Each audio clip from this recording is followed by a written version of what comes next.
अस्सलाम वालेकुम। मेरे YouTube चैनल में बहुत खुश आमदीद। उम्मीद करता हूँ आप सब खैरियत से होंगे। तो आइए सुनते हैं आज की खौफनाक कहानी। मेरा नाम बिलाल है और मैं इस वक्त कराची में रहाइश पजीर हूँ। ये वाक़या मेरे साथ 1995 में पेश आया। मैं और मेरी फैमिली हैदराबाद में रहाइश पजीर थे। मैंने एक डीलर के ज़रिए कराची में ये घर ख़रीदा था।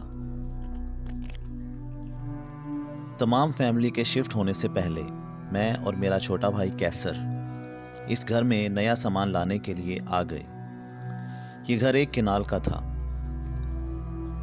हमें आसपास के मोहल्ले वालों से पता चला कि ये घर असीब ज़दा है और जो भी यहाँ रहने आता है वो एक हफ्ते से ज़्यादा इस घर में नहीं रह पाता। हमने मोहल्लेदारों की बातों पर ज़्यादा ध्यान नहीं दिया और अपना सामान वगैरह सेट किया। रात का खाना हमें हमारे एक पड़ोसी ने अपने घर पर खिलाया और फिर हम दोनों भाई अपने नए घर में सोने के लिए आ गए। रात तकरीबन 10:30 बजे मैं और मेरा भाई सोने के लिए एक कमरे में लेट गए। कुछ देर बातें करने के बाद हम दोनों सो गए। न जाने रात का कौन सा पहर था, मेरी आंख दरवाजे पर होने वाली दस्तक से खुली। मैं उठकर बैठ गया, लेकिन कैसर सोता रहा। मैं बहुत परेशान हो गया क्योंकि घर में तो सिर्फ मैं और कैसर थे और हम दोनों एक ही बेडरूम में थे। तो दरवाजे पर दस्तक कौन दे रहा था? मुझे लगा कि शायद घर में कोई चोर घुस आया है। दरवाजे पर फिर दस्तक हुई। मैंने जाकर आई होल से देखा तो मुझे बाहर कोई भी नज़र ना आया और इतने में दस्तक फिर से हुई। मैं परेशानी के आलम में वापस बेड पर आकर बैठ गया और सोचने लगा कि क्या ये घर वाकई असीब ज़दा है। वो रात 3 बजे का टाइम था। इसके बाद मुझे सूरज तुलू होने तक नींद ना आई। मुझे 11 बजे कैसर ने झंझोड़ के जगाया और फिर वो बेडरूम से बाहर चला गया। मैं कुछ देर बेड पर बैठा रात वाले वाक़े के बारे में सोचता रहा और फिर मैं जैसे ही बेड से उतरकर अटैच बाथ की तरफ बढ़ा तो अटैच बाथ का दरवाज़ा खोलकर कैसर बाहर निकल आया और कहने लगा, भाई आप उठ गए, मैं तो सोच रहा था कि अब आपको जगा दूं। मेरा सर एकदम चकरा गया कि अगर कैसर बाथ में था तो मुझे किसने जगाया। मैंने इन तमाम बातों का जिक्र कैसर से ना किया। तमाम दिन घर की सेटिंग की मसरूफियत में गुजर गया। रात तक हमने दूसरा बेडरूम भी सेट कर लिया था और आज कैसर उस बेडरूम में सोने चला गया और मैं पहले वाले बेडरूम में सो गया। कल रात की तरह आज भी मेरी आंख दरवाजे पर दस्तक से खुली।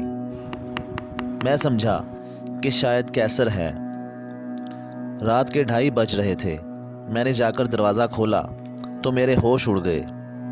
मेरे सामने 7-8 फुट ऊंचा एक साया खड़ा था और मेरे देखते ही देखते मेरे सामने बिल्कुल वैसे ही 4 और साए नमूदार हो गए और फिर कुछ लम्हों में वो 4 साए गायब हो गए और एक साया रह गया।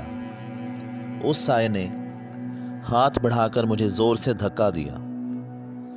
मैं उड़ता हुआ अपने बेड पर जा गिरा। मुझे चोट तो ना लगी मगर मेरी पसलियों में शदीद दर्द हुआ। मैंने उठना चाहा लेकिन बेड से हिल भी ना सका। वो साया हवा में उड़ता हुआ मेरी तरफ आ रहा था।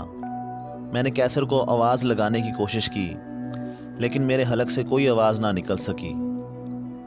वो साया अब बिल्कुल बेड के करीब पहुंच चुका था कि खौफ की ज़्यादती की वजह से मैं बेहोश हो गया। कैसर मेरे पास बैठा था। सुबह के 10 बज रहे थे। मेरे उठते ही कहने लगा कि भाई आपके रूम का दरवाज़ा खुला था और आप बेड पर टेढ़े मेढ़े लेटे थे, क्या हुआ था? मैंने कैसर को कुछ ना बताया। मैंने कहा कि रात को कमरे में कुछ घुटन सी हो रही थी, इसलिए दरवाज़ा खोलकर सो गया। अगले 4 दिनों में कोई वाक़या पेश ना आया और हम दोनों भाइयों ने तमाम घर की सेटिंग भी मुकम्मल कर ली। रात तक हम काफ़ी थक गए थे और 11 बजे अपने अपने बेडरूम में सोने चले गए। صبح 5 بجے میری آنکھ میری ٹانگوں میں چبھن سے کھلی۔ جب دیکھا تو وہ ایک کفن پوش مردہ تھا جس نے اپنے تیز ناخن میرے دونوں رانوں میں گاڑے ہوئے تھے۔ اس کا چہرہ تو نظر نہیں آ رہا تھا، لیکن اس کی آنکھیں انگارے جیسی دہک رہی تھیں۔ میری پنڈلیوں سے خون رس رہا تھا۔ پھر اس کفن پوش مردے نے میری ٹانگوں سے ناخن نکالے اور میرے سر کی طرف آیا اور میرا گلا دبانا شروع کر دیا کہ اچانک دور سے اذان کی آواز آنا شروع ہو گئی اور وہ کفن پوش مردہ غائب ہو گیا۔ میں بڑی مشکل سے گرتا پڑتا کیسر کے بیڈ روم تک پہنچا اور زور زور سے دروازہ کھٹکھٹانا شروع کر دیا۔ 5ویں دستک پر کیسر نے دروازہ کھولا اور میری حالت دیکھ کر بہت ڈر گیا تھا۔ اس نے مجھے اٹھایا اور اندر بیڈ پر لٹایا اور پھر میری مرہم پٹی کی۔ پھر میں نے اسے پہلے دن سے اب تک کے تمام واقعات بتائے۔ دن کے وقت کیسر اپنے کسی دوست کے ساتھ مل کر ایک عامل کو لے کر آیا، جنہوں نے تمام گھر دیکھا اور پھر تقریباً آدھ گھنٹہ آنکھیں بند کیے کوئی وظیفہ کرتے رہے۔ پھر انہوں نے ہمیں بتایا کہ کالے بکرے کا صدقہ دو تو یہ سب ٹھیک ہو جائے گا۔ ہم نے اسی دن ایک کالا بکرا صدقہ دیا اور پھر ایک ہفتہ مزید ہم دونوں وہاں اکیلے رہے، لیکن پھر کوئی واقعہ نہ ہوا۔ پھر ہم پوری فیملی کے ساتھ وہاں شفٹ ہو گئے۔ تو یہ تھی آج کی خوفناک کہانی۔ ایسی ہی خوفناک کہانیاں سننے کے لیے میرے چینل کو سبسکرائب کریں۔ اگلی کہانی تک کے لیے شب بخیر۔